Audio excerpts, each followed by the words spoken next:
drop it like it's hot. Drop it like it's hot. Drop it like it's drop it like it's drop it like it's drop it like it's drop it drop it drop it drop it. Pimps in the crib, ma.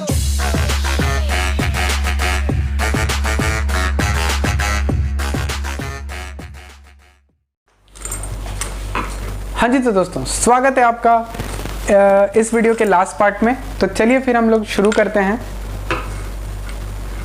Accounting as a source of information. Accounting being a definite process of interlinked activity being with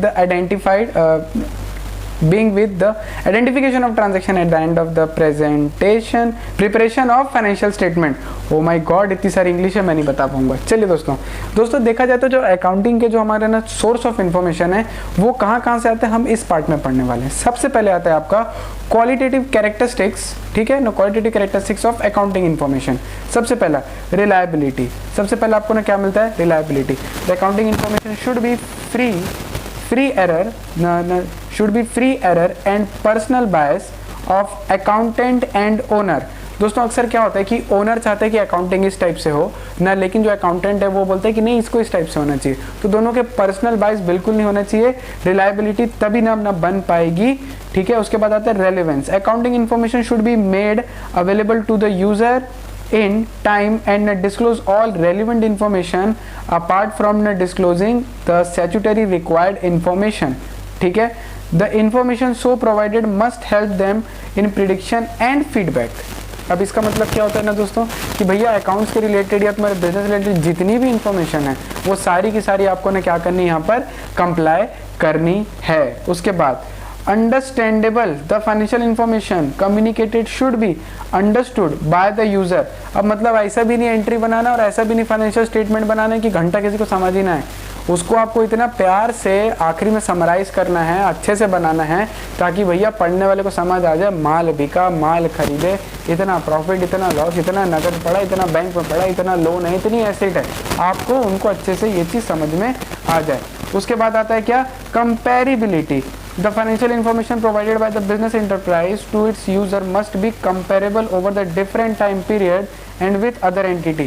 आप accounting के system को change नहीं कर सकते। आप जो एक बार accounting system को पकड़ लेते हैं, हर बार आपको वही का वही अकाउंटिंग सिस्टम को पकड़ के रखना है। आज आपने कुछ किया फिर आपने कुछ किया, ऐसा नहीं चलेगा। आपको एक अकाउंटिंग सिस्टम पकड़ के उसको फॉलो करना है ताकि हम कंपेयर कर सकें अपने टाइम टू टाइम में। जैसे सन 2012 का 13 से कर लें, 13 का 14 से कर लें, 14 का 15 से कर लें, आज जो कंडीशन है इसके पहले का कंडीशन थी, ये सारी न चीज़ें, ठीक है। उसके बाद आता है यूजर्स ऑफ अकाउंटिंग ना दोस्तों, जैसे कि मैंने आपको बताया था, यहाँ पर हम आ जाएंगे यूजर्स ऑफ अकाउंटिंग, यानी अकाउंटिंग इन्फॉर्मेशन के यूजर कौन कौन है। सबसे पहले इंटरनल यूजर या फिर हम इसे कहते हैं इनसाइडर, यानी कि अंदर के लोग, यानी धंधे के अंदर के लोग। सबसे पहला ओनर का मतलब आपको पता है मालिक को ना पता करना पड़ता है कि भैया क्या प्रॉफिट चल रहा है, क्या लॉस चल रहा है, क्या कैपिटल है, कैसा है। उसके बाद मैनेजमेंट भी अंदर के लोग होते हैं, भैया मैनेजमेंट ही तो बिजनेस को चलाता है, इनको इन्फॉर्मेशन नहीं होगा तो कैसे चलेगा। उसके बाद एम्प्लॉयज़ एंड वर्कर, एम्प्लॉयज़ को भी तो ये भी हमारी सारी इन्फॉर्मेशन रखते हैं ताकि उनको पता लगता है कि भैया कंपनी की कंडीशन कैसे है। अगर कंपनी डूबने की स्थिति में आ रही है तो भैया वो लोग कल जॉब अपना छोड़ के कहीं पे ना स्विच करें, या वो कंपनी सैलरी दे पाएगी कि नहीं, हमको अफोर्ड कर पाएगी कि नहीं, ये सारी बातें आप लोगों को उनको पता रहनी चाहिए। नीचे एक नोट लिखा है, a share holder is no doubt the owner of the company but it is an external user। हाँ सर, अभी तो आपने बोला ओनर प्रोप्राइटर। और उसके बाद जो दोस्तों जो शेयर होल्डर होता है, शेयर होल्डर जो होता है वो भले ही मैंने आपको बताया था कि वो ओनर होता है, लेकिन वो हमारे लिए क्या होता है, एक्सटर्नल होता है। अब ना दोस्तों मैं इसका मतलब बताता हूँ। जैसे स्टॉक मार्केट में रिलायंस का शेयर बिक रहा है, शेयर का मतलब होता है हक, ठीक है, शेयर बिक रहा है, मैंने एक शेयर खरीदा 2200 रुपए का, तो क्या मैं रिलायंस का मालिक बन गया? हाँ, आप मालिक बन गए, आप 2200 रुपए के मालिक हो रिलायंस में, यानी रिलायंस की 2200 रुपए की जितनी भी परसेंट निकलेगी वैल्यूएशन में, आप उतने परसेंट के मालिक हो, जो कि होगा 000 पॉइंट ऐसे करके कुछ 1% होगा आपका। तो आप इतने मालिक तो हो, लेकिन आप कहाँ के हो, बाहर के हो, आप बिजनेस के अंदर के नहीं हो, आप बिजनेस को मैनेज नहीं कर सकते। ये बात आपको ध्यान रखना है कि जो भी हमारे शेयर होल्डर होते हैं वो मान लीजिए क्या होते हैं, एक्सटर्नल यूजर होते हैं। ठीक है, तो चलिए बात करते हैं एक्सटर्नल यूजर यानी कि आउटसाइडर्स की, यानी कि बाहर वाले लोग जिनको हमारी अकाउंटिंग इन्फॉर्मेशन से मतलब होता है। पहला शेयर होल्डर, मैंने आपको बता दिया, जो इन्वेस्टर्स होते हैं, जैसे कि आप मैं हम लोग क्या करेंगे, कंपनी के शेयर खरीदेंगे। क्यों खरीदेंगे? अगर वो कंपनी अच्छी है तो हमारा पैसा बढ़ेगा, कुछ होगा, प्रॉफिट, डिविडेंड, ये सब बातें होती हैं। ठीक है, उसके बाद potential investor, such investor provide loan to the organisation and include debenture holder, bank and financial institute. Potential investor का मतलब होता है कि ना जो लोग कंपनी को लंबे समय का पैसा उधारी देते हैं या लंबे समय के लिए कंपनी में पैसा फंसाते हैं, उसे हम कहते हैं पोटेंशियल इन्वेस्टर। इन लोगों को भी हमारी अकाउंटिंग इन्फॉर्मेशन की जरूरत होती है। भैया कंपनी अच्छी होगी तभी तो बढ़ेगी, ठीक है, और तभी तुम्हारा पैसा रिकवरी कर पाएगी। सप्लायर क्रेडिटर, जैसे मैंने आपको बताया, तुम्हारी कैश की पोजीशन अच्छी होगी, तुम्हारा माल अच्छे से बिकता है, तुम्हारी रिकवरी अच्छी है, डेटर लोग जल्दी पैसा दे देते हैं, तो भैया सप्लायर भी तुमको ज्यादा क्रेडिट दे देगा, कोई दिक्कत नहीं है। उसके बाद कस्टमर न debtor, though the customer are not financially dependent on the business as they have to pay the money but they analyze the financial information to know the dependency of business with regard to regular supply of good and after sale services. इसमें हमको ये चीज पता चलती है, न debtor कौन होता है, जो माल खरीद रहा है। अब सर जो माल खरीद रहा है उसको हमारी अकाउंटिंग इन्फॉर्मेशन से ना क्या दिक्कत? भैया वो ये देखेगा, मान लो कि तुम ना फोर्ड की ना कार लेने जा रहे हो, आज तुम लोग इको स्पोर्ट लेने जा रहे हो, क्या वो बिक रही है, कितनी बिक रही है, आफ्टर सेल सर्विस कैसी है, लोग कितनी बार सर्विस कराने आ रहे हैं, ज्यादा सर्विस कराने आ रहे हैं, इसका मतलब क्या है कि गाड़ी खराब है, गाड़ी में कोई ना कोई तो दिक्कत है। और गाड़ी की सेल्स फिगर कैसे हैं, मगर अगर ज्यादा बिकी तो मतलब गाड़ी अच्छी है, न कम बिकी है तो इसका मतलब क्या हुआ, भैया गाड़ी में कोई दिक्कत है, मत खरीदो। ये होता है डेटर्स। तो अगली बार से कार खरीदेंगे या कोई भी प्रोडक्ट खरीदेंगे तो कंपनी एक बार फाइनेंशियल स्टेटमेंट आप चेक जरूर करेंगे।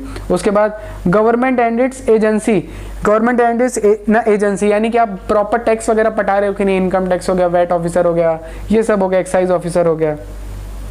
Socially responsible group, the group such as environmental group require information on the impact of environment and its protection। जैसे कि ज़्यादातर जो स्टील प्लांट्स होते हैं वो लोग क्या करते हैं, खदान मतलब ना खोदते हैं, मिट्टी निकालते हैं, उससे आयरन और निकालते हैं। तो लोग देखते हैं कि भैया कहीं ना कहीं इन लोग इतना ज़्यादा भी तो प्रोडक्शन तो नहीं इतना कर दे रहे हैं कि एनवायरनमेंट की धज्जियाँ उड़ा दे रहे हैं, तो ये लोग भी हमारी अकाउंट्स के ऊपर नज़र रखते हैं। उसके बाद रिसर्चर्स ना, जैसे कि मैं क्या करता हूँ, हर कंपनी की बहुत सारी बैलेंस शीट्स को ना रीड करते रहता हूँ। मेरे को समझना रहता है कि भैया कंपनी अच्छी है कि बुरी है, आगे बढ़ रही है नहीं बढ़ रही है, मैं रिसर्च करता रहता हूँ। ठीक है, उसके बाद आखिरी में आती है public. The public is interested in financial information of an enterprise as it may take substantial contribution to the society like employment and fulfilment of social responsibility. अब मैं जैसे कि मैं आपको बोलूँ कि एक ना छोटा सा एग्जांपल देता हूँ रायगढ़ का। किसका? रायगढ़ का। रायगढ़ में क्या हुआ था, जिंदल साहब जब वहाँ पे ना गए थे तो उन्होंने, वो पूरा आदिवासी एरिया था, वहाँ पे कुछ भी नहीं था, जंगल ही जंगल थे।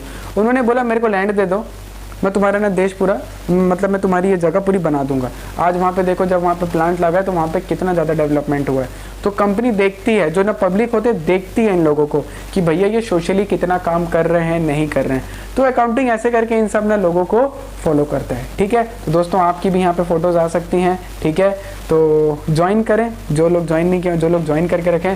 होप सो इतनी थ्योरी आपको समझ आई हो।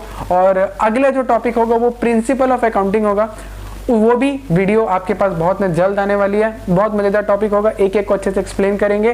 तब तक आप इतनी थ्योरी को याद ना कर लीजिए, स्कूल पॉइंट ऑफ व्यू से अच्छी है, मजा आएगा, इजी लैंग्वेज है, पढ़ने में भी आसान होगी, लिखने में भी आसान होगी, ऑन द पॉइंट है।